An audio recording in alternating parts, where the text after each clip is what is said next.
आज हम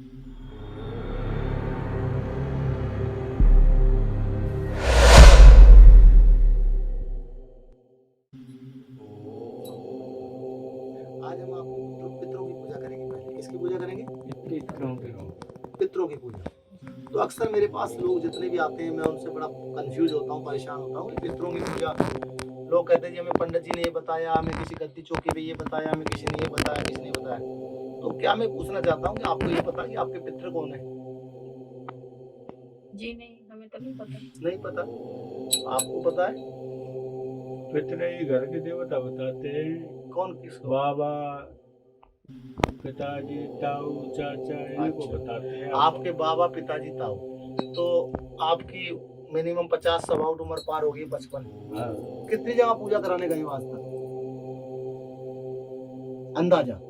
यानी कि किसी जगह भी गए, पूजा नहीं कराई, लेकिन पूजा के पर्पज पे गए हो, घर परिवार के लिए, सुख शांति के लिए। घर पे करी थी जी। ये जो देवता बैठाते हैं ना, किसी के पास आप गए अपनी बेटी के लिए, अपने लिए, या किसी को घर बुलाया आपने? नहीं। अच्छा। तो किसी ने बताया आपको कि आपके पूर्वज कौन है?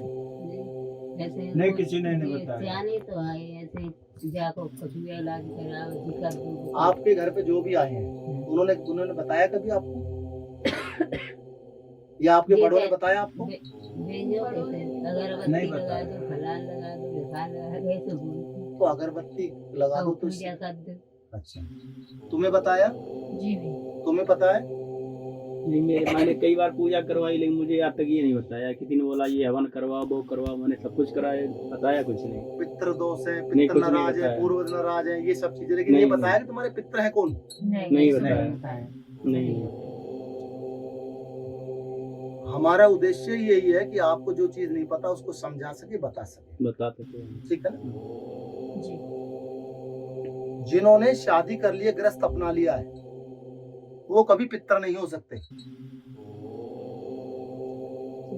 ये मैं तुम्हें पहली बात बता के भेज रहा हूँ। तुम्हारी उम्र अच्छी हो गई है, 50-55, और तुम्हारी उम्र 48-50 के लगभग पहुंच गई है। लेकिन तुम्हें जो चीजें मैं समझा रहा हूँ, इसलिए समझा रहा हूँ कि आज तक दुनिया में तुम ऐसे ही घूम रहे हो, तुम्हें यही नहीं पता तुम्हारे पितर कौन है, पूर्वज कौन है।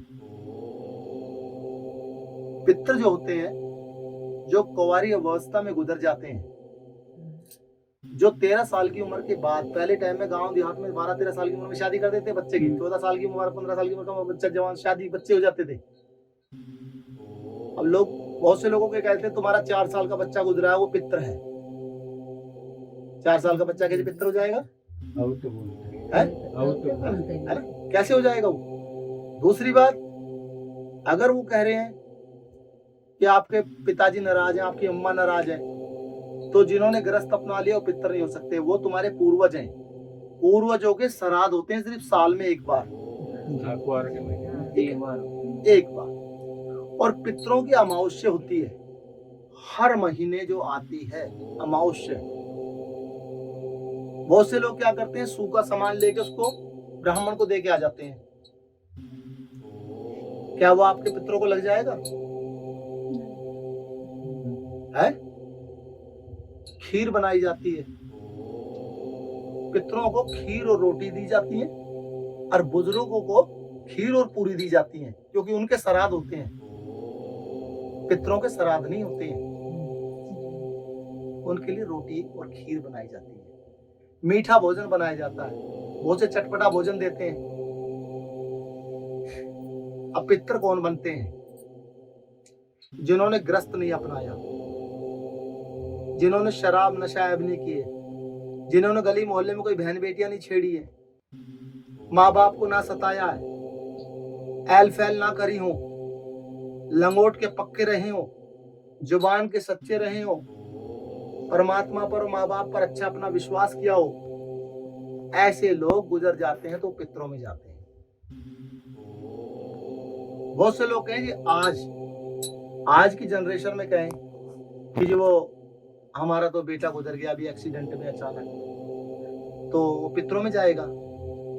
आज की जनरेशन में कोई भी इस कलयुग में, आज प्रेजेंट, कोई बच्चा जवान गुजरता है तो पितरों में नहीं जाएगा, प्रेत में जाएगा वो। अब आदमी सोचे जी पहले के पितर बन गए, आज क्यों पितर नहीं बन रहे? क्योंकि आज का बच्चा 11-12 साल की उम्र का ही नेगेटिव सोचना शुरू हो जाता है, लड़कियों के लिए, औरतों के लिए, बहन बेटियों के लिए, माँ बाप के प्रति। सोच ही गलत है। और जब सोच ही अच्छी नहीं होगी तो वो पितृ कैसे बन सकता? पितृ तो वही बन सकता है जो आत्मा से पवित्र हो, जिस्म से पवित्र हो, सोच से पवित्र हो, लंगोट से पवित्र हो, वो पितृ बनता है। तो आज जो मैं आपको पूजा बता रहा हूँ, पूजा कर रहा हूँ, आपके पितरों की पूजा कर रहा हूँ। वो पितृ जो तुम्हारी पिछली पीढ़ियों पूर्वजों में जो गुजरे हैं, जवान आपके दादाजी के या आपके दादाजी के बेटे के, उनके पुत्र हैं या किसी के भी परिवार में कोई पिछले गुजर गए पीढ़ियों में, वो पितरों में पूर्वजों में आते हैं। वो तुम्हें आशीर्वाद देते हैं। जो तुम्हारे माँ बाप हैं, तुम्हारे ताऊ हैं, दादा दादी, चाचा चाची जिन्होंने शादी अपना ली है, उनके सिर्फ श्राद्ध होते हैं। वो पितर नहीं है और ना उनको पितर मान के कभी पूछना, ठीक है? इस बात का ध्यान रखना। तुम्हारे पितर कौन है? जो जिस्म से पवित्र कुआरे गुजरे हो, वो पवित्र, वो तुम्हारे पितर हैं। इस बात को समझना। तो आज तुम्हारी हम पूजा कर रहे हैं पितरों की, और तुम्हारी कुल देवी के लिए तुम्हें समझाएंगे। तो जीवन में तुम्हारी कुल देवी और तुम्हारे पितर अगर तुम्हें आशीर्वाद देते हैं तो तुम्हारे घर पे कोई दिक्कत और तो आपत्ति नहीं आएगी। सबसे पहले कहीं भी जाओ, किसी गद्दी पे जाओ, किसी चौकी पे जाओ, अगर वहां तुम्हारे पितरों की और तुम्हारे पूर्वजों कुल देवी देवताओं की मान्यता नहीं की जाती और अपनी तरफ से पूजा की जाती है, तो आप 1000 जगह जाओ, आपका काम ही सफल नहीं होगा। सबसे पहले आपके पूर्वज जो हैं, आपके पितर जो हैं, आपकी कुल देवी हैं, उनको मनाना जरूरी है, उनको मानना जरूरी है, जब ही मार्गदर्शन मिलेगा। ठीक है? कुलदेवी हमें मालूम नहीं है। चाचा चाची सब पूछ लेंगे, उनको किसी ने बताया ही नहीं कि हमें ना मालूम। चलो कोई नहीं। आज आपको बताएंगे। पितरों के लिए बताया, अब तुम्हारी कुल देवी के लिए भी हुक्म होगा, वो भी बताएंगे, समझाएंगे तुम्हें। फिलहाल आज पितरों का टॉपिक था कि आज तुम आए हो पूजा कराने, तो मैं कहा क्यों ना मैं पितरों के लिए तुम्हें समझा दूं। क्योंकि अक्सर मैं देखता हूँ जो भी लोग आते हैं कहते हैं तुम्हारे पिताजी नाराज है, क्यों है जी? वो पितर है। तुम्हारी अम्मा नाराज है, क्यों है जी? वो पितर है। अम्मा कैसे पितर बन जाएगी तुम्हारी? पिताजी कैसे पितर बन जाएंगे तुम्हारे? जिन्होंने बच्चे ग्रस्त अपना लिया, संसारिक संतान पैदा कर लिए, वो पितर हो ही नहीं सकते हैं। ठीक है? तो इस बात का ध्यान रखें। आज से हमारे पितर कौन है और पूर्वज कौन है जिन्होंने ग्रस्त अपना लिया। अब तुम्हारी पूजा शुरू कर रहे हैं।